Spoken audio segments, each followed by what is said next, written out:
بات ہم کر رہے ہیں کہ نفسیاتی جو اثرات ہیں اس حوالے سے پہلے ہم نے کہا کہ صحتی اثرات کے حوالے سے میں نے ایڈز کا نام لیا، پھر میں نے کینسر کے جو پھیپھڑوں کا کینسر ہے ان کا نام لیا، پھر جگر کا پگھلنا کا نام لیا، پھر میں نے یہ کہا کہ صحتی اثرات کے حوالے سے کہ جو اعصاب کی کمزوری ہو جاتی ہے تو نفسیاتی طور پہ بھی بندہ تھوڑا سا ڈسٹرب ہو جاتا ہے۔ تو یہ باتیں ہم نے صحتی کے حوالے سے، ابھی ہم جو بات کریں گے وہ ہم نفسیاتی اثرات کے حوالے سے بات کر رہے ہیں۔ تو نفسیاتی اثرات کے حوالے سے چونکہ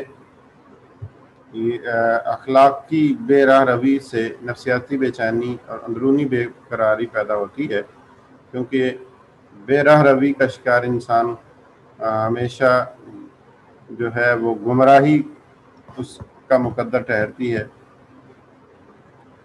اللہ سے دور رہنے اور ذکر الہی سے محروم ہونے کی وجہ سے باطنی اذیت میں انسان مبتلا ہو جاتا ہے۔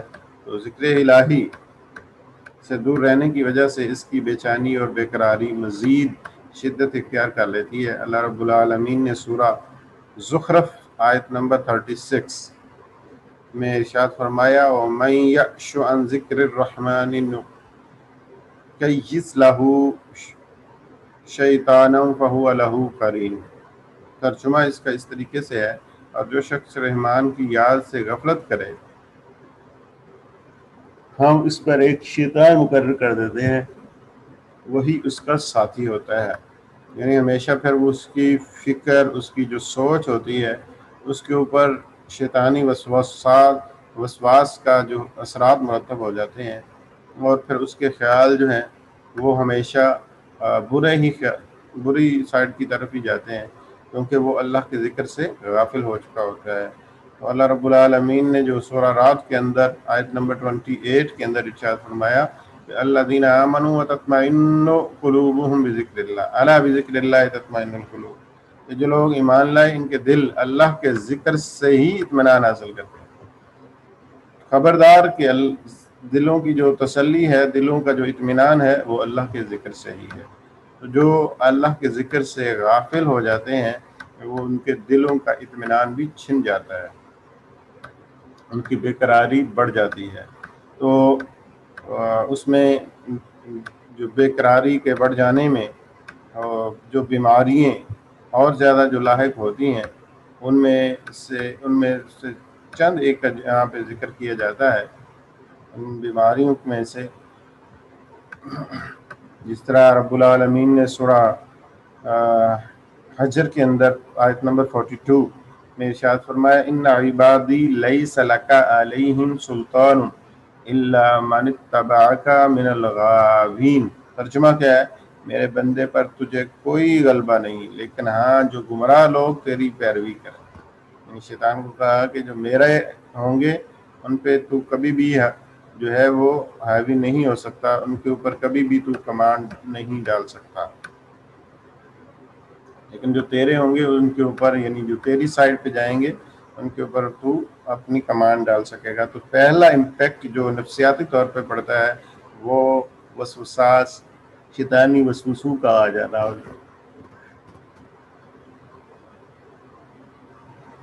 دوسری بات جو ہے وہ یہ ہوتی ہے کہ نفسیاتی عدم ہم آہنگی پیدا ہو جاتی ہے، یعنی شخصیت کی تعمیر کا ایک نمایاں اور اہم ترین عنصر جو ہے نفسیاتی ہی ہم آہنگی ہوتا ہے۔ اس سے مراد کیا ہے کہ انسان کے اندر اپنے معاشرہ اور ماحول کے مطابق رہنے سہنے کا طریقہ آتا ہے، اور اس کے اندر پیش آمدہ مسائل و مشاکل کو کامیابی کے ساتھ حل کرنے کا ہنر موجود ہوتا ہے۔ لیکن جب نفسیاتی طور پر انسان بد اخلاقیوں کا شکار ہوتا ہے تو پھر یہ جو ہم آہنگی ہے یہ بیچ میں سے نکل جاتی ہے۔ پھر بے چینی، بے قراری، وہ کھانے پینے سے بے اتنائی ہو، تنہا پسندی ہو، شرم و حیا ہو، چھوٹی چھوٹی سی بات کے اوپر جو ہے اشتعال میں آ جانا، یہ ساری باتیں کیا ہیں؟ یہ عدم ہم آہنگی کی علامت ہیں جو نفسیاتی طور پر ایک ماحول کے اندر ایڈجسٹ ہونے میں بہت کار فرما ہوتی ہیں۔ پھر اس کے بعد اس کا جو اور زیادہ امپیکٹ پڑتا ہے وہ ہے احساس سے نا امیدی. بد اخلاقی کا جب شکار ہو جاتا ہے انسان تو نفسیاتی طور پر اس سے نا امیدی کا شکار بھی ساتھ ہی ہو جاتا ہے. انسان کو سستی اور کالی اس کے اندر جو ہے وہ آ جاتی ہے. محنت سے جی چرانا شروع کر دیتا ہے. وہ دھوکہ دینے کی کوششیں کرتا ہے. تو اس سے کیا ہوتا ہے، کیوں یہ سارے باتیں کیوں کر رہا ہوتا ہے وہ؟ کیونکہ اسے پتا ہوتا ہے کہ یہ اب میرے سے تو نہیں ہوگا. ظاہر ہے جو منشیات کا استعمال کر رہا ہوتا ہے اس میں جو بے چینی ہی ہوگی، بے قراری ہی ہوگی. تو جب بے چینی، بے قراری، سستی ہوگی تو وہ ایسے حربے استعمال کرے گا کہ جس سے اسے پہلے سے پتہ چل جاتا ہے کہ میں یہ کام نہیں کر پاؤں گا. تو وہ ایسے چھوٹے ہتھ کنڈے جو ہے وہ استعمال کرتا ہے جس سے اسے کچھ حاصل نہیں ہونا ہوتا. تو یہ نا امیدی اس کا مقدر ٹھہر دیتی ہے. یہ نفسیاتی طور پر یہ اس چیز کا شکار ہو جاتا ہے. سمجھ رہے ہیں نا بات؟ پھر جو ایک اثر نفسیاتی طور پر پڑتا ہے بد اخلاقی کا، وہ کہ بے چینی بڑھ جاتی ہے. کوئی بھی چیز آپ دیکھیں، کیونکہ قرآن کا یہ فیصلہ ہے نا کہ دلوں کا اطمینان کس میں ہے؟ اللہ کے ذکر میں. تو جب اللہ کے ذکر سے دل غافل ہوتا ہے تو نفسیاتی طور پر بے چین رہتا ہے، بے قرار رہتا ہے کہ یار یہ کیا ہے. ہمیشہ وہ اس طریقے کی سوچتا رہتا ہے. ہم کہتے ہیں نا کہ یہ ذہنی تناؤ کا شکار ہے یا یہ مینٹلی ڈسٹرب ہے. تو یہ ساری باتیں کیوں ہوتی ہیں؟ کیونکہ وہ نفسیاتی طور پر جو بد اخلاقی کے اثرات میں سے ایک اثر جو مرتب ہو رہا ہوتا ہے وہ یہی ہو رہا ہوتا ہے کہ وہ انسان جو ہے وہ نفسیاتی طور پر اس چیز کا شکار ہو چکا ہوتا ہے. اس کے بعد ہم نیکسٹ پوائنٹ کی طرف چل رہے ہیں، کیونکہ میں نے آپ کو یہی عرض کیا تھا کہ ہم ڈیٹیل میں آج نہیں پڑھیں گے، ہم مختصراً ہم ان چیزوں کو دیکھیں گے.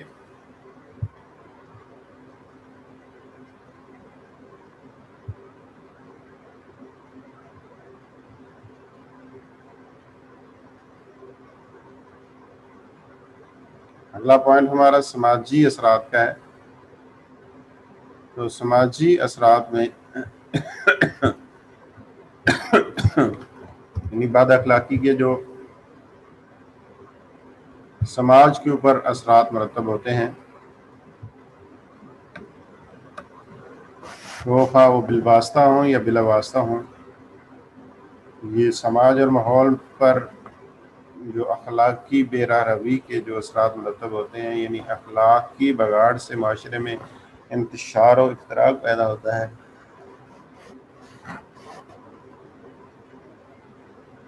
اگلا ہم نے چونکہ معاشی و اقتصادی حوالے سے پڑھنا ہے، تو چونکہ یہ سماجی اثرات ہی کی وجہ سے معاشی و اقتصادی رکاوٹیں جو ہیں وہ جنم لینا شروع ہو جاتی ہیں.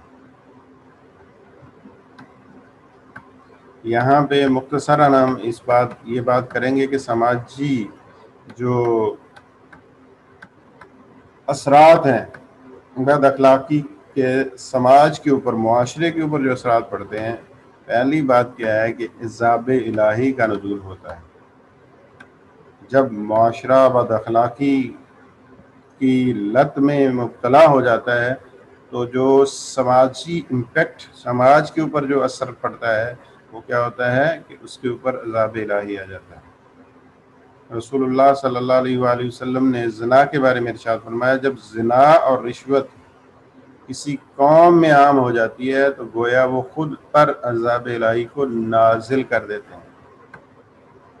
پھر قوم لوط کی ہلاکت اور تباہی جو ہم نے سورہ ہود آیت نمبر 82 اور 83 کو اگر پڑھیں تو اس میں بھی یہی ہے کہ وہ جب وہ لواطت کی لت میں مبتلا ہوتے ہیں تو فلما جاء امرنا جعلنا علیہا سافلها وامطرنا علیہ حجارۃ من سجیل منضود، تو پھر ان کو جو ہے وہ اوپر اور نیچے سے ہی پتھروں کی بارش جو ہے ان کے اوپر نازل ہو جاتی ہے. تو یہ ایک اللہ کی طرف سے عذاب الہی نازل ہوتا ہے اس سماج کے اوپر، اس معاشرے کے اوپر. دوسرا اس معاشرے کے اوپر جو اثر پڑتا ہے بد اخلاقی کا، کہ اس میں بغض اور حسد جیسی بیماریاں جو ہیں اس کے اندر وہ مبتلا ہو جاتے ہیں. وہ ہمیشہ ایک دوسرے کے ساتھ حسد کرنا شروع کر دیتے ہیں. پھر تیسری جو بیماری ہے وہ سماجی بائیکاٹ ہو جاتا ہے، سوشل بائیکاٹ ہونا شروع ہو جاتا ہے. اس کو اگر آپ دیکھیں نبی رحمت صلی اللہ علیہ وسلم کے دور کے ساتھ بھی اس کو اگر کمپیئر کرنا چاہیں تو جب وہ بد اخلاقی کے روش میں مبتلا ہوئے تو اس ذات گرامی اور اس قبیلے کا بائیکاٹ کر دیا جو سب سے معزز ذات تھی اور سب سے معزز قبیلہ تھا. ان کو بھی جو ہے وہ جس کو ہم مقاطع کا نام دیتے ہیں، آپ صلی اللہ علیہ وسلم کو جو 3 سال جو ہے وہ علیحدہ سوشل بائیکاٹ کر دیا تھا تمام کفار مکہ نے، ٹھیک ہے نا، جس کو آپ صلی اللہ علیہ وسلم جو ہے وہ پھر ایک گھاٹی کے اندر جو آپ صلی اللہ علیہ وسلم اور آپ کے خاندان نے بنا لی تھی، جس کو اب شیب ابی طالب کا نام دیا جاتا ہے. تو یہ کیا تھا؟ سوشل بائیکاٹ تھا. تو سماجی بائیکاٹ ہو جاتا ہے. انسان چھوٹی چھوٹی بات پر دیکھ رہا ہوتا ہے، یہ تو چگلی کرتا ہے، اس کو یار اس کو منہ نہ لگاؤ، یہ جھوٹ بولتا ہے، اس کو منہ نہ لگاؤ، اس کے اندر فلاں برائی پائی جاتی ہے، اس کو چھوڑو یار. رشتہ دار تک جو ہے اس سے لا تعلقی کا اظہار کرتے ہیں، اس سے جان چھڑاتے ہیں، کیونکہ نبی رحمت صلی اللہ علیہ وسلم کا ارشاد گرامی ہے کہ چغلی کرنے والا جنت میں داخل نہیں ہو سکتا. تو سماجی بائیکاٹ ہو جاتا ہے. پھر ہم اگلے پوائنٹ کی طرف چل رہے ہیں کہ جو امپیکٹ سماج کے اوپر جو امپیکٹ پڑتا ہے بد اخلاقی کا، اس میں چوتھی بات ہم کرنے جا رہے ہیں کہ اس میں دھوکہ فریب آ جاتا ہے، ناپ تول میں کمی آ جاتی ہے. آپ نے قرآن مجید سورہ مطففین آیت نمبر 1 سے لے کر 5 تک پڑھیں، اس میں یہی ہے وَيْلٌ لِّلْمُطَفِّفِينَ الَّذِينَ إِذَا اكْتَالُوا عَلَى النَّاسِ يَسْتَوْفُونَ وَإِذَا كَالُوهُمْ أَوْ وَزَنُوهُمْ يُخْسِرُونَ أَلَا يَظُنُّ أُولَٰئِكَ أَنَّهُم مَّبْعُوثُونَ لِيَوْمٍ عَظِيمٍ.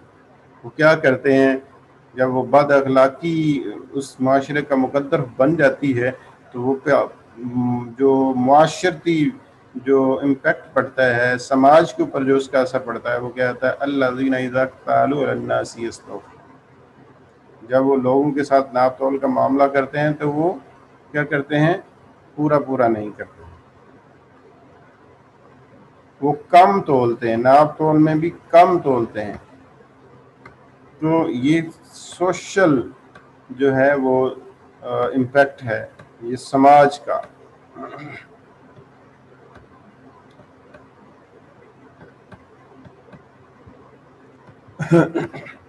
امام قرطبی رحمۃ اللہ تعالی علیہ فرماتے ہیں 2 چہرے رکھنے والے کو لوگوں میں سب سے بدترین اس لیے کہا جاتا ہے کہ اس کی صورتحال منافق سی ہوتی ہے، کیونکہ وہ جھوٹی چاپلوسی اور باطل تملق کا مظاہرہ کرتا ہے اور لوگوں کے اندر شر پھیلاتا ہے. امام نووی علیہ رحمہ فرماتے ہیں کہ اس سے مراد وہ شخص ہے جو گروہ کے پاس اس کی پسندیدہ بات کرتا ہے، جس سے وہ گروہ اسے اپنی جماعت کا ہم نوا اور اپنے دشمن کا رقیب سمجھ بیٹھتا ہے، جبکہ وہ منافقانہ عمل کرتے ہوئے محض کذب، بیانی، مکر و فریب اور دونوں گروہ کے راز و نیاز سے واقفیت حاصل کرنے کی سازش کر رہا ہوتا ہے. تو یہ باتیں ہم نے کی ہیں. یہ سماجی جو ہے وہ اثرات کے حوالے سے. ابھی ہم نیکسٹ جو ہے وہ دیکھیں گے خانگی اثرات کے حوالے سے.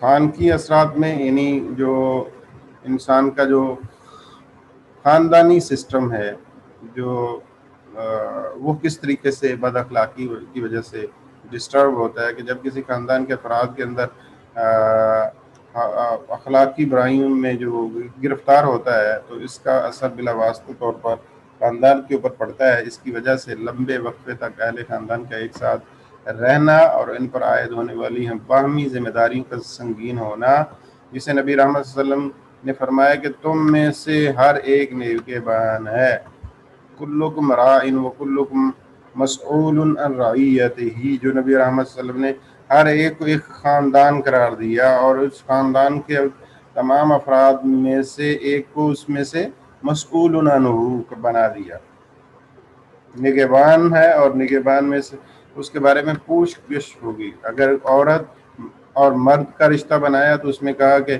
جو گھر کے اندر ہے تو عورت جو ہے وہ ذمہ دار ہے، باہر کے معاملات ہیں تو مرد کے سپرد کر دیے۔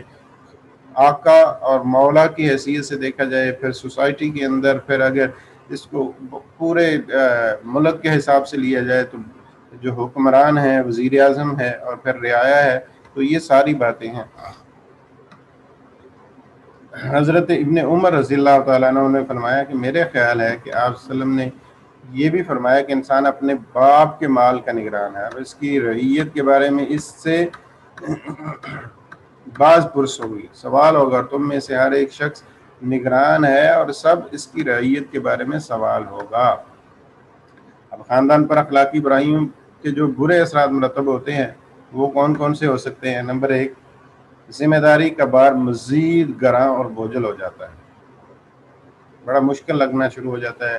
یہ میں اتنے عرصے سے میں کما رہا ہوں اور اب میری اولاد بھی جوان ہو رہی ہے، تو اب کیا ہے، اب بھائی بہنیں جو ہیں وہ میرے پیسے سے پل رہے ہیں، تو یہ میں کیوں کروں؟ یہ اثر بد اخلاقی کا اثر پڑنا شروع ہو جاتا ہے معاشرے کے اندر۔ والدین تک جو ہے وہ بوجھ لگنا شروع ہو جاتے ہیں۔ جس والد نے، جس والدہ نے مشقتیں اٹھا اٹھا کر اسے جس سٹیج پر بٹھایا تھا، وہی والدین جو ہے وہ اس کو اس بوجھ لگنا شروع ہو جاتا ہے۔ پھر نمبر 2 جو ہے برا آئیڈیا، یہ ایک ثابت شدہ بات ہے کہ میل جول کی کثرت اور لمبے وقفے تک ایک ساتھ رہنے سے باہمی مشاکل کی راہیں ہموار ہوتی ہیں۔ اسی قاعدہ کا نتیجہ ہے کہ خاندان کے جو افراد فساد پسند اور شر انگیز طبیعت کے حامل ہوتے ہیں، خاندان کے دوسرے افراد پر بھی ان کے نقش قدم پر چلنے اور ان کی ملازمت اختیار کرنے کی وجہ سے ان سے متاثر ہوئے بغیر نہیں رہ پاتے، جس کی وجہ سے مسلم خاندان کا نظام تربیت بری طرح متاثر ہوتا ہے۔ جم کار یہ خاندان بہترین تربیتی تعمیر کے اہم ترین عنصر سے محروم ہو جاتے ہیں، اور وہ عنصر ہے آئیڈیل اور نمونہ۔ سمجھ رہے ہیں نا کہ خاندان کے اوپر پھر اثر کیا پڑتا ہے آئیڈیالوجیکلی، کہ ایک جو آئیڈیل ہوتا ہے وہ انسان جو چوز کرنا شروع کرتا ہے تو وہ ایک برا آئیڈیل اس کے سامنے ہوتا ہے۔ اللہ رب العالمین نے جو سورہ لقمان کے اندر آیت نمبر 21 میں فرمایا وَإِذَا قِيلَ لَهُمُ اتَّبِعُوا مَا أَنزَلَ اللَّهُ قَالُوا بَلْ نَتَّبِعُ مَا وَجَدْنَا عَلَيْهِ آبَاءَنَا أَوَلَوْ كَانَ الشَّيْطَانُ يَدْعُوهُمْ إِلَىٰ عَذَابِ السَّعِيرِ۔ اور جب ان سے کہا جاتا ہے کہ اللہ کی اتاری ہوئی چیز کی تابعداری کرو تو کہتے ہیں کہ ہم نے تو جس طریق پر اپنے باپ داداؤں کو پایا ہے اس کی تابعداری کریں گے، اگرچہ شیطان ان کے بڑوں کو دوزخ کے عذاب کی طرف بلاتا ہے۔ وڈیرا سسٹم ابھی بھی ہمارے اندر موجود ہے، ابھی بھی ڈیروں کے اوپر بیٹھنے والے جو ہیں وہ بڑے جو چارپائیوں کے اوپر بڑے بڑے کلے لگا کر، بڑے بڑے جو ہے وہ نیچے خصے پہن کر، بڑی پگیں ڈال کر، اپنے پاؤں کے اوپر پاؤں رکھ کر بیٹھنے والے، یہ اپنی اولادوں کو کیا درس دے رہے ہیں یہ میں اور آپ بخوبی جانتے ہیں، اور یہ سارا کا سارا آپ سمجھ رہے ہیں کہ یہ جو بد اخلاقی کے جتنے بھی اثرات ہیں یہ مرتب ہو رہے ہوتے ہیں۔ ایکچولی جو دوسروں کو ذلیل سمجھنا، حقیر سمجھنا، یہ اصل میں یہ ایک امپیکٹ پڑ رہا ہوتا ہے جو کہ خاندانی امپیکٹ پڑتا ہے ایک بچے کے اوپر، ایک خاندان کے اوپر جو کہ آئیڈیل چننا جا رہا ہوتا ہے کہ دیکھیں جی میرے باپ نے بھی کتنی کتنی بڑی مونچھیں رکھی ہوئی ہیں، بڑا چودھری وہ ہوتا ہے جو اس طریقے کے کام کرتا ہے. تو کیا ہے، یہ برا آئیڈیل چن رہا ہوتا ہے ایک شخص، ایک اپنے